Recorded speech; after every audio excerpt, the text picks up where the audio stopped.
دیکھیے سطر کا تقاضے کیا ہے، گن لیجئے. لباس نبیذ ہونا چاہیے، باریک نہیں. حضور نے فرمایا اللہ کی لعنت ہو ان پر جو لباس پہن کے بھی ننگی ہوتی ہے.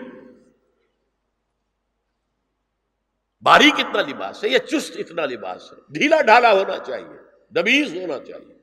لباس کے اندر یہ دو حصے جو ہیں وہ لازم ہیں.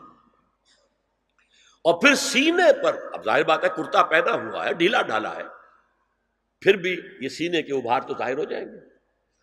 ان پر ایک اضافی اوڑھنی سر پر سے لے کر اور اپنے اس گریبان کے اوپر بکل مار لینا، تاکہ یہ جو نسوانی حسن کا دوسرا مظہر ہے، پہلا چہرہ سب سے بڑا چہرہ. اب جو لوگ کہتے ہیں چہرے کا پردہ نہیں ہے، تو خدا کے بندو پھر پردے کی ضرورت کیا ہے؟ نسوانی حسن اگر اس میں اٹریکشن ہے، وہ کہاں ہوتا ہے سب سے بڑھ کر؟ مظہر اول کون سا ہے نسوانی حسن کا؟ چہرہ ہی تو ہے. اب میں ذرا شرم کے ساتھ کہہ رہا ہوں، لیکن یہ اپنی شاعری کے کچھ الفاظ آپ کو سنا رہا ہوں. یہ لب لعلین کہاں ہوتے ہیں؟ چہرے پر ہوتے ہیں یا کہیں اور ہوتے ہیں؟ یہ عارض گلگوں یہ کہاں ہوتے ہیں؟ چہرے پر ہوتے ہیں یا کمر میں لگے ہوتے ہیں؟ یہ چاہے زقن، تھوڑی میں اگر کچھ کھڈا پڑا ہوا ہو، چاہے زقن. یہ تعریفیں جو شاعری میں ہوتی ہیں یہ کہاں ہوتا؟ یہ مژگاں کے تیر یہ کہاں ہوتے ہیں؟ یہ نرگسی آنکھیں یہ کہاں ہوتی ہیں؟ اور ستواں ناک یہ کہاں ہوتی ہے؟ چہرہ ہی تو ہے. سب سے بڑی اٹریکشن تو چہرہ ہے. اسی کو نہ چھپایا تو پھر اور کیا چھپایا؟ ہاں دوسری چیز، چھاتی کے ابھار بہت اٹریکٹیو ہوتے ہیں انسان کے لیے. اس کے لیے یہ ہے کہ وَلْيَضْرِبْنَ بِخُمُرِهِنَّ عَلَى جُيُوبِهِنَّ. کرتا بھی نبیذ کپڑے کا ہو، کرتا جو ہے ڈھیلا ڈھالا بھی ہو، شلوار اور نبیذ تر کپڑے کی ہو، ڈھیلی ڈھالی ہو، اور اوڑھنی کا بکل جو ہے اپنے سینے پر مار لیا جائے. اب اس کے بعد فرمایا وَلَا يُبْدِينَ زِينَتَهُنَّ إِلَّا لِبُعُولَتِهِنَّ. اب یہاں یہ زینت کا لفظ آ رہا ہے چہرے کے لیے، اور چہرے ہی میں کچھ سنگھار بھی ہوتا ہے. کوئی سرما لگایا ہوا ہے، فرض کیجئے کسی اور طرح کا کوئی زیور پہنا ہوا ہے، گلے میں پڑا ہے، کانوں میں بندے ہیں وغیرہ وغیرہ. یہ زینت چہرہ اور اس کے ساتھ کوئی بناؤ سنگھار کا معاملہ، جس کی کہ حضور صلی اللہ علیہ وسلم نے تلقین کی ہے. عورت کو گھر میں بن سنور کر رہنا چاہیے، شوہر کے لیے اٹریکٹیو رہنا چاہیے. خاص طور پر شوہر جب آنے والا ہے شام کو دفتر سے، اس وقت عورت جو ہے بن سنور کر رہے ہیں.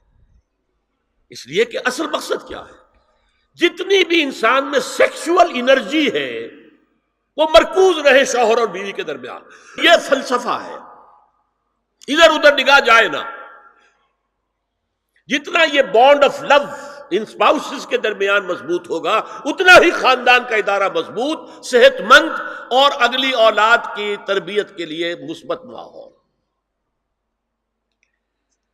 اب ان کے لیے کہا گیا کہ چہرے کی زینت، اور چہرے کے اوپر اگر کوئی بناؤ سنگھار ہے، زیور ہے، تو اس کی زینت نہ ظاہر کریں. مگر اب یہ یہاں تفصیلی آئی ہے، جو محرم ہیں ان کی تفصیل، اور میں بیان کر چکا ہوں. محرم وہی ہے صرف جن سے کبھی کسی حال میں شادی نہیں ہو سکتی. بھائی سے کسی حال میں شادی نہیں ہو سکتی، باپ سے، دادا سے، چچا سے کسی حال میں شادی نہیں ہو سکتی، ماموں سے کسی حال میں شادی نہیں ہو سکتی. ہاں چچا کے بیٹے سے ہو سکتی ہے، وہ نامحرم ہے. ماموں اور خالہ کے بیٹے سے ہو سکتی ہے، وہ نامحرم ہے. تو فرمایا کن کے سامنے ظاہر کر سکتی ہے؟ الا لبعولتہن، سب سے بڑھ کر تو شوہر، او آبائہن، اور یہ آپ نے باپ. اچھا باپوں میں نوٹ کیجیے، باپ حقیقی ہو، اخیافی ہو، اللاتی ہو یا رضاعی ہو، یہ چاروں قسم کے باپ اس میں شامل ہوں. جس عورت نے دودھ پلایا تھا اس کا شوہر بھی باپ بن گیا. او آبائے بعولتہن، اپنے شوہروں کے باپ، یا ابنائہن، ان کے اپنے بیٹے، بیٹوں میں بھی آئیں گے چاروں. اللاتی اخیافی، عینی اور رضاعی، او ابناء بعولتہن، اور اپنے شوہروں کے بیٹے، ہو سکتا ہے شوہروں کی اور بیویاں بھی ہوں تو ان کے بیٹے بھی، جو ستیلے بیٹے ہیں وہ بھی محرم ہیں، ان سے کسی شکل میں کبھی شادی نہیں ہو سکتی، او اخوانہن، یا ان کے بھائی، او ابنائہن، یا اپنے بیٹے، او ابناء بعولتہن، یا اپنے شوہروں کے بیٹے، او اخوانہن، یا اپنے بھائی، او بنی اخوانہن، یا اپنے بھائیوں کے بیٹے، او بنی اخواتہن، اپنا بھتیجا، شوہر کا بھتیجا نہیں، اپنا بھتیجا محرم ہے، اپنا بھانجا محرم ہے، شوہر کا بھانجا محرم نہیں ہے، او نسائہن، یا ان کی عورتیں، اپنی عورتیں، جان پہچان کی عورتیں،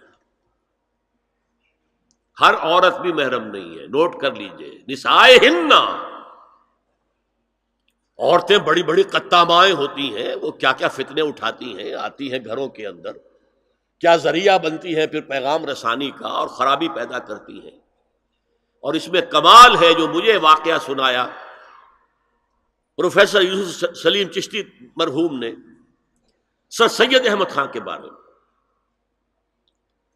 اب وہ زمانہ یاد کیجیے سر سید کا، ابھی انگریزی حکومت باقاعدہ جو ہے وہ ملکہ وکٹوریہ کی شروع ہوئی ہے، روب کتنا ہے انگریز کا، اور لیفٹیننٹ گورنر جو ہے یو پی کا وہ کہتا ہے سر سید احمد خان سے کہ ہماری میری بیگم آپ کے اہلیہ سے، آپ کے گھر والیوں سے ملنا چاہتی ہے۔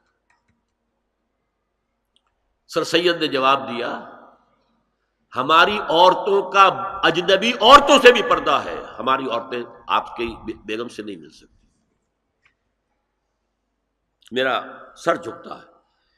او ما ملکت ایمانہن، یا جو ان کے داہنے ہاتھوں کی ملکیت ہو، باندیاں، غلام۔ اس میں عرض کر چکا ہوں کہ اس میں کافی اختلافات ہیں، یہ بھی ہے کہ اس سے مراد صرف باندیاں ہیں، غلام مرد نہیں، یہ بھی ہے کہ مرد بھی ہے، اور یہ بھی ہے کہ مرد جب تک کہ وہ بالغ نہ ہو، لیکن میں اس بحث میں یہاں نہیں جانا چاہتا، یہ پھر فقہ کی بحث ہو جائے گی۔ اب التابعین غیر اولی الاربہ، کچھ ایسے لوگ بھی ہوتے ہیں، کوئی کسی کے گھر میں کوئی اندھا آدمی رہ رہا ہے، یا کوئی اور کسی وجہ سے کوئی مریض ہے، اسے آپ نے پناہ دے رکھی ہے، انہیں عورتوں سے کوئی سروکار نہیں ہوتا۔ اب الطفل الذین لم یظہروا علی عورات النساء، یا وہ بچے کہ جن پر ابھی عورتوں کے پوشیدہ حالات واضح ہی نہیں ہے، پتہ ہی نہیں ہے انہیں، ابھی انہیں جنس کا کوئی احساس ہی نہیں ہے۔ یہ ہے فہرست کے جو دی گئی ہے کہ جن کے سامنے عورت کھلے چہرے کے ساتھ اور اپنی جو اضافی زینت بھی ہو، کوئی زیور وغیرہ یا کوئی بھی سرما وغیرہ ڈالا ہوا ہے، یا کوئی سرخی کوئی لگائی ہے معمولی سی، تو اس کے ساتھ آ سکتی ہے، اور یہ وہ رشتے ہیں کہ جن سے کسی حالت میں بھی نکاح نہیں ہو سکتا، لہذا وہ ذہن ادھر جاتا ہی نہیں ہے، نارمل آدمی کا ذہن ادھر جائے گا ہی نہیں۔ ہم رہ رہے ہیں کہ اب نارمل فضا کے اندر، جس کو میں نے کہا انسیسٹ بڑھتا جا رہا ہے، اس کی مثالیں ہمارے معاشرے کے اندر بڑھتی چلی جا رہی ہیں۔ وَلَا يَضْرِبْنَ بِأَرْجُلِهِنَّ لِيُعْلَمَ مَا يُخْفِينَ مِنْ زِينَتِهِنَّ، اور چلتے ہوئے اپنے پاؤں زور سے نہ ماریں کہ ان کی زینت ظاہر ہو جائے۔ اگر کوئی پازیب پہنی ہوئی ہے، کوئی جھنجھنو وغیرہ ہے، تو اب اگر پاؤں مار کر چلے گی تو خام خواہ ذہن جائے گا بیٹھے ہوئے کا کہ کوئی خاتون جا رہی ہے، پلٹیں گے، دیکھیں گے، نگاہ دیکھیں۔ یہاں تک اس کے علاوہ یہ بھی ہے، تعطر کے بارے میں فرمایا ہے کہ اگر عطر لگا کر کوئی عورت گھر سے نکلی ہے، اذا استعارت المرأة فمرت على القوم ليجدوا ريحها فهي كذا وكذا قال قولا شديدا۔ یہ ابو داؤد کی روایت، حضور نے فرمایا جب کوئی عورت عطر لگا کر، خوشبو لگا کر نکلتی ہے کہ لوگ اس کی خوشبو سونگیں یا اس پر مطلع ہو جائیں، تو ایسی ہے، ایسی ہے، بہت سخت الفاظ حضور نے استعمال کیے کہ جس کو راوی نے نقل نہیں کیا۔ هي الحلقات تحفظني بآيات من القرآن، هي الحلقات تملأني بحب المصطفى العدنان، هي الحلقات تحفظني